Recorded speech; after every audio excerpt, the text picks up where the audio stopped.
I want to try out a segment, which is where one of us has seen a movie that the other two haven't seen. And then the one who's seen it attempts to sell the other two on the movie. So, what would it take for me to convince you to watch a movie?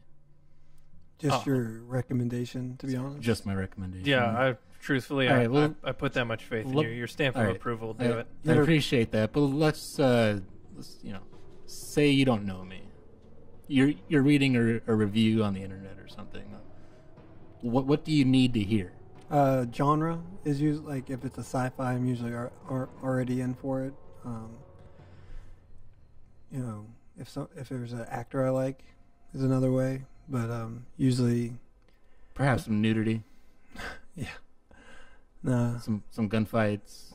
Yeah, if there are extended fight scenes, a lot of explosions and cleavage, that's what it takes for me.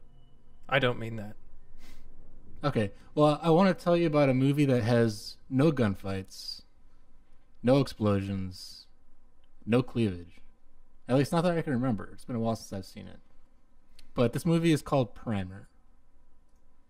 And a lot of people have seen it. It's not the most obscure film in the world. Although it is very indie, which is that it was essentially made entirely by one guy for about $7,000 back in 2004. And this is before the bulk of the digital revolution. So this guy shot it on 16 millimeter film. Is this doing anything for you at all? No, this is okay. When it's a small group of people doing something unique, that's really what I'd like to look for. Right. So this guy, and his name is Shane Carruth. He's the director, the writer, the lead actor, the composer, the editor, the sound designer, sound mixer, sound recordist. He's literally every role except for supporting actor. That's what this guy did. Has he gone on to direct something bigger? Or? He has, but we'll get to that later. And this movie, the real achievement here is not that he made a movie on his own. I mean, that's done often enough. But is that it was so well accepted. And it won, I believe, the top award at Sundance. What's the name of that award? I need to look this up. Okay, of course. Oh, the Grand Jury Prize at Sundance, which is the best you can ask for. Go ahead. Usually, everyone liking a movie doesn't really. It's like The Emperor's New Clothes. Like, you liked Primer, didn't you? And it's like, yes, I also liked Primer. Like, I've never really sold on like everyone likes it. Like Rotten Tomato scores never really sells it to me. Mm-hmm. Like, I don't. Like, I have to.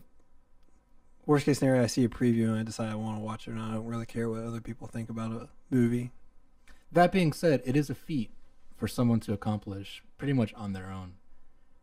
So this film was made back in 2004, and at that point in time, Sundance was less commercialized than it is these days. So now, like this current year we're in right now, the film that won the Grand Jury Prize at Sundance is now up for an Oscar. It's produced by a producer you've heard of. It's starring an actor you've seen, or several actors that you've seen. Like, it's not the indie movement that it used to be. But at the time, what Primer did was, something to speak about. And as far as genre goes, it's a sort of sci-fi. Like, it's sci-fi that takes place in our universe. And the story, being very vague, is that this group of friends who are co-workers, I don't remember the details exactly, but they're co-workers that are engineers of some sort, and they get an idea for a device, and they decide to start their own company to manufacture it. Would it be taking it too far to ask what they plan to do with this device? I believe that actually, gosh, I should have watched the movie before I did this, but as I recall, it was something to do with reducing or controlling gravity in some way, perhaps. Like, there's definitely a sci-fi element to it, but it's practical. Like, this is a backyard project. They literally build it in their backyard. That sounds excellent. Or not backyard, garage. Yeah, and which is neat because that parallels the filmmaking. The story of how the film was made is that this guy, who is an engineer, had an idea for a film, and he wanted he wanted to watch a movie which didn't exist, and so he decided to make it. He had an idea, and much like the characters in his film who set out to create something in their garage, he did the same. Is this his first film then? Yes. So he didn't even know if he was that talented, and it just turned out he was awesome. He's not even a filmmaker. So a professional engineer. Professional engineer. Awesome. Right. Also, this was also done on a movie called Fathead, if you've heard of that. That guy is a professional computer programmer and decided he wanted to make a documentary on his own, which was in direct response to the movie Super Size Me. I don't want to suggest that a documentary would be Right. It's easier, but it's right. I mean, it's not fair at all. It's a different thing. Yeah. Definitely.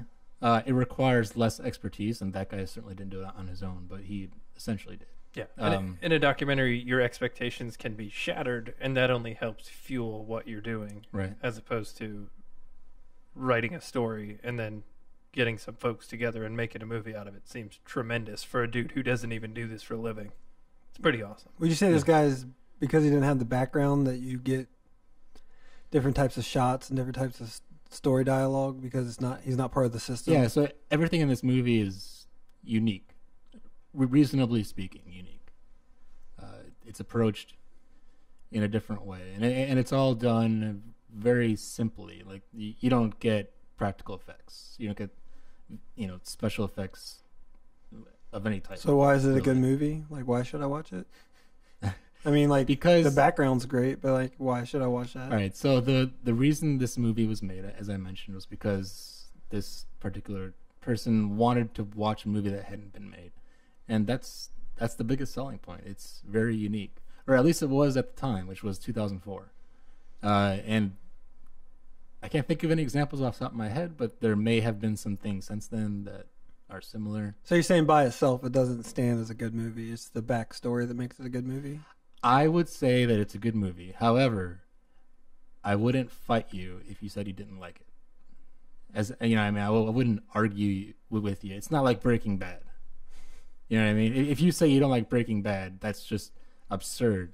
It ends the friendship. Right? Yeah. I can't even. Yeah. But if you didn't like Primer, I understand. Yeah. I mean, it's certainly not for everyone. Oh, I'm all about movies having a backstory, and I watch it because of the backstory. I'm just wondering if it also stands as a good movie by itself. Well, and if it's not some professional writer banging out scripts so that one can get picked up, and it's not some established working director who accepts a script because it looks like it'll make money, if it's some dude with an awesome idea saying, somebody should make a movie of this, I'll do it. For $7,000, that's the most impressive part. Yeah, $7,000. It's very impressive. And the locations he uses, he shot it largely inside of his own home. There's no professional actors in this film. All of the actors are him and his friends. That could be wrong. Like he could have a friend who's also an aspiring actor, but is he still an engineer? Or if he's to the best of my knowledge? He has made one movie since, which I mentioned before, right? And it's similar in tone. Is it better or worse than Primer? Good question. I would put it on par. Okay. But it has a bigger budget, I assume. Yes, and I can't think of the number off the top of my head. I want to say 20,000. Oh, awesome. But, so he's not... again, all self-funded. Now, after this film was made and became successful, he was offered directing roles, and he turned them down because all of the roles he was offered were movies that fit a similar subject matter or genre.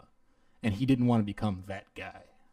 You know what I mean? Like, he doesn't want to lock himself. He doesn't want to be the next M. Night Shyamalan, for example. He doesn't want to be the real-world sci-fi guy. That's ambitious. Like, because if I got offered, what about you? Like, you do Primer and someone says, hey, I want you to do like a big budget Primer, would you be able to say no? I have a vision. Well, I'm not sure that he was exactly offered a big budget role, but I would probably take that. Right. So, I mean, that's being true to yourself. I mean, and you said the next movie is on par, so it's not like he regressed or anything like that. Yeah, and interestingly about that, it came out I think 2 years ago, so he had an 8-year gap or so between films. All right. What movie was that? It's called Upstream Color. Okay. Yeah. And that movie is also something entirely its own. I haven't seen one quite like it. Although if I had to compare it to another movie, I would say, what's that movie where they're orbiting a planet and the planet is alive? It's got George Clooney. Gravity? No. They're orbiting some planet. Yeah, I know what you're talking about. It's like a moon of Jupiter or something, and this celestial body, has a brain of its own or something, and it's controlling the. This is kind of spoiler territory. Yeah, I'm not the way I'm describing it, but all right. So it's kind of similar in tone to that movie, although subject matter is entirely different. But yeah, and Solaris. Okay. Yeah, which is actually a remake of an older movie, which I think was from the 60s or 70s. I haven't seen the original, but wasn't that like one of the worst reviewed movies of the year it came out? Like I remember Solaris. I remember hearing about it and then just being like, nah, pass. IMDb has it at a 6 out of 10. I could see that having a low rating. That's the same thing. Like I could understand if somebody didn't like it. I particularly didn't care about it strongly one way or the other. But interesting film. Does his second movie show progression? Like he technically has matured in directing? Yes. Oh. Yeah, it's definitely a better made movie. Quick question: does it have the same premise? Like, no. Does it have? So he said he didn't want to be stuck in as that guy. Did this movie make him seem like he's not that guy? Well, it's his films are so hard to describe. Right. Both of them are. But yeah, I would put it into the same genre. So where it's like real world sci-fi. And on IMDb it's listed as drama thriller. Let me actually look at how IMDb has Upstream Color listed, because oh my god, I can't reach my keyboard. Right. Drama mystery sci-fi, whereas Primer is listed as drama thriller sci-fi. So there you go. Ah, totally different. Slightly different. Yeah. So he kind of did the thing that he was trying to not do, I guess, by turning down. You could say that, but at the same time, he's making a movie that he wrote himself. Yeah. So he's ultimately doing what he wants to do. Would you say he's a better writer than director, or is it hard to differentiate the two if it's the same person? Like, could someone else have done something better with the script? Or would you say his directing is what makes it good and the writing's not that good, or are they both excellent? Given the script, either of these movies could be made in a much more commercial way. First of all, with budget, but right. he could have done that directing himself also. But these films are not directed for mass appeal. You have to want to watch a movie like this to appreciate it. That's a good sell point right there. Like, right? Just saying that makes me want to watch it. Yeah. Yeah. It's not like you're going to stumble across this movie and you're going to love it. You kind of have to already know that this is what you want to watch. Does that make sense? Yeah. Now I feel drawn to see it just to be a part of that club. Like, I'm going to see it, and even if I hate it, I'm going to lie to you and be like, that was awesome, because I wanted to see it. Yeah. Primer was amazing. Yeah. So something also that he does interesting about in this movie is, so these characters are inventing a new type of technology, and they don't quite, and they create something that they didn't anticipate. And as they learn to understand it, they start off very confused, right? And they're kind of learning it as they go. And he wants the audience to experience that same journey. So the way the story is presented is deliberately confusing. Yeah, right? Already just looking at the poster as I am and hearing this, I'm trying to unravel the plot in my mind. And it's like, well, if they're trying to manipulate gravity, that is going to get into space-time, and space-time is going to get into time, and... Right. The way that I suggest watching this movie for anybody is to go into it not necessarily cold, because it's so hard to explain, like you can't really have it spoiled. But don't watch a preview? You could watch a preview if you wanted to, Okay. but the trailer is terrible. Oh, okay. Go into it cold, more or less, and just watch it. And it'll confuse the shit out of you. And that's, I can't that's wait. fine. And then somebody, not anybody associated with the film, they went out and they created a flow chart of everything that happens in the movie. So watch the movie, look at the flow chart, watch the movie again if you haven't already lost interest at that point. And I think that's the best way to experience it. We can put the flowchart underneath the video so they can find it easily rather than just, Yeah. so look for it there. I'm trying to think. So in that respect, how do I make another comparison to a different movie? I don't know. I can't think of one. But anyway, do you feel sold on this film from 2004? Yeah, for $7,000. I'm going to confess out front that this movie has been recommended to me for a couple years now, and it's been on my gonna watch list.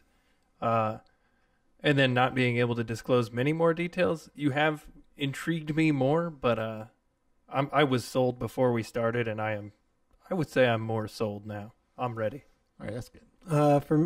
I think there's different levels of anticipation. Like there's go watch in theaters, go get it as soon as it's available to buy on DVD, then go watch on Netflix. Like how quickly you're going to watch this. And for me, it's probably I'll probably watch it and not play video games at the same time. So that's how much. Oh, that's good. That's how excited I am. Right. Like, So on that note, I do believe it's available on Netflix or Amazon Prime. The last time I checked, it was on some streaming service.